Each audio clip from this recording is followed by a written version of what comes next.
यानी इस दुनिया का भी काम करो और थोड़ा सा समय निकाल करके उस मालिक को, प्रभु को भी याद करो।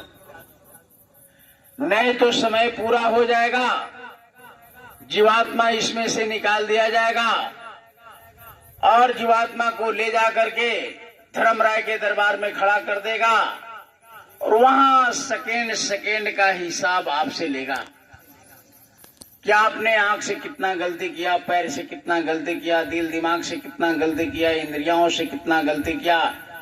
एक एक उस प्रभु के दरबार में सब नोट हो रहा है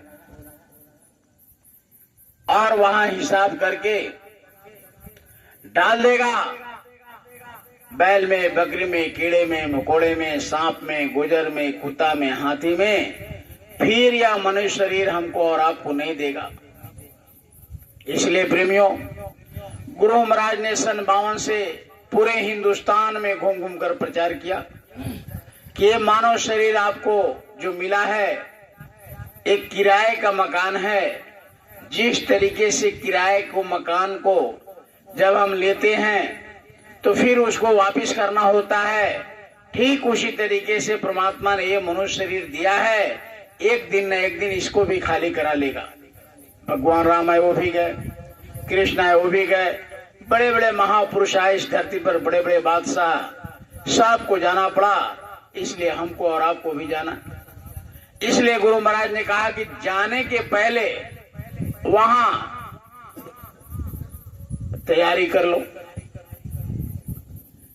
यानी काल का दूत आवे, यमदूत, यमराज इस प्राण को लेने, इस आत्मा को लेने, उसके पहले तुम तैयार हो जाओ, ये गुरु महाराज ने कहा। तो कैसे तैयारी करेंगे? जब तक उस मालिक को प्राप्त करने वाला कोई महात्मा नहीं मिलेगा तब तक ये तैयारी नहीं होगा। जैसे हम कहीं जाते हैं, यात्रा करते हैं, तो हम 2 दिन 4 दिन पहले से तैयारी करते हैं कि भाई हमको रास्ते के लिए खाना चाहिए, रास्ते के लिए हमको चादर व्यवस्था, कपड़ा लाता चाहिए। तो हम कहीं भी जाते हैं तो अपना व्यवस्था करके जाते हैं। जैसे यहाँ हम रहने के लिए घर बनाते हैं, यहाँ रहने के लिए जमीन जायदाद बढ़ाते हैं, धन संपत्ति बढ़ाते हैं। तो गुरु महाराज ने कहा कि इसको भी तुम मेहनत और ईमानदारी से करो और थोड़ा सा समय निकाल करके आत्मा के लिए भी कुछ काम करो, आत्मा को भी खुराक दो। जैसे इस शरीर को चलाने के लिए हम खाते हैं, खाना खाते हैं, पानी पीते हैं, ठीक उसी तरीके से आत्मा को इसका भी भोजन, आत्मा को भी भोजन जब तुम देंगे तब जाकर के आत्मा में शक्ति आएगा।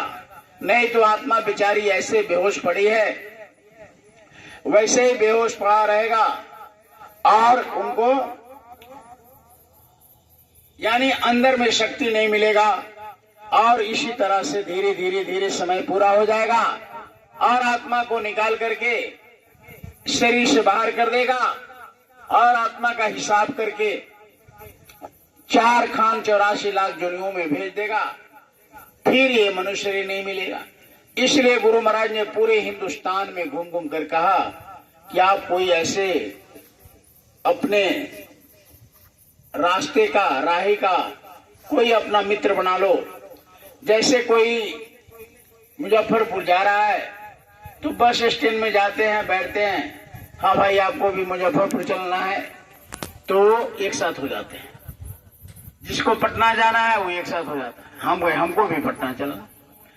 या उसी बस में बैठता है जो पटना जाने वाली है, जो बेतिया जाने वाली है उसको बेतिया के लोग बैठते हैं, बेतिया जाने वाले बैठते हैं। यानी जहां का राही होता है वो एक साथ हो जाता है। तो उसी तरह से वो महात्मा उस परमात्मा का घर का आने जाने वाले होते हैं, उनको रास्ता पता रहता है, वो राही होते हैं। आप उनके साथ हो जाएंगे तो आपको, आपका भी आत्मा को जगा करके उस मालिक के घर पहुंचा देगा। नहीं तो प्रेमियों, ये आत्मा इसी मनुष्य शरीर में अगर आपने कोई महात्मा से मिलकर के साधना नहीं किया तो फिर ये आत्मा पता नहीं बैल में, बकरी में कहां चली जाएगी। फिर ये मनुष्य शरीर नहीं मिलेगा। अब देखिए कछुआ, कछुआ एक जीव है, वो लगभग 200 वर्ष जीता है।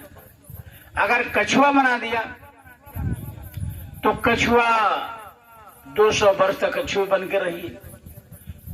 200 वर्ष पेड़ बना दिया तो पेड़ बनकर के खड़े रहो, पता नहीं कितने दिनों के बाद पेड़ जोनी से निकलेंगे तो फिर अगले जोनी में जाएंगे।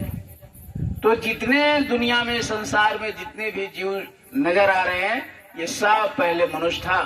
लेकिन कोई महात्मा की खोज करके साधना नहीं किया, जो आज बैल बन के, बकरी बन के, पेड़ बन करके, पौधे बन करके खड़े हैं। अगर प्रेमियों हम लोग भी सुमरन, ध्यान, भजन, साधना, सच्चा पूजा, इबादत नहीं किया तो हमको भी इस शरीर से निकालेगा और उसी पेड़ में, पौधे में, कीड़े में, मकोड़े में डाल देगा, फिर ये मनुष्य शरीर नहीं मिलेगा। इसलिए गुरु महाराज ने कहा कि मेरे संदेशों को जन जन तक पहुंचा दो, गली गली में पहुंचा दो, क्योंकि आगे का कोई ये न कहने पावे कि भाई कोई महात्मा, महापुरुष जानते थे, कोई जानकार इस धरती पर आए तो बताए। इसलिए गुरु महाराज ने पूरे डंके की चोट पर परमात्मा को जीते जी मिलने का रास्ता उन्होंने दिया और कितने को उस मालिक के घर पहुंचाए। तो इसके लिए प्रेमियों कुछ नहीं करना। गुरु महाराज ने कहा कि आप ही के रामचरितमानस में गोस्वामी जी ने साफ लिखा है कि इस कलयुग में कैसी साधना करनी से कैसे उस मालिक को हम प्राप्त कर सके। किस मालिक को? यानी ये पूरी सृष्टि जो बनाया, हम वहीं के रहने वाले थे, लेकिन काल ने सेवा किया भारी। यानी काल ने, जिसका ये देश है, इन्होंने बहुत अखंड साधना किया और अखंड साधना करके उस प्रभु को खुश कर लिया। किस प्रभु को? जो रामचरितमानस में गोस्वामी जी ने लिखा, एक अनी अनामा अज सजनन प्रभु दामा।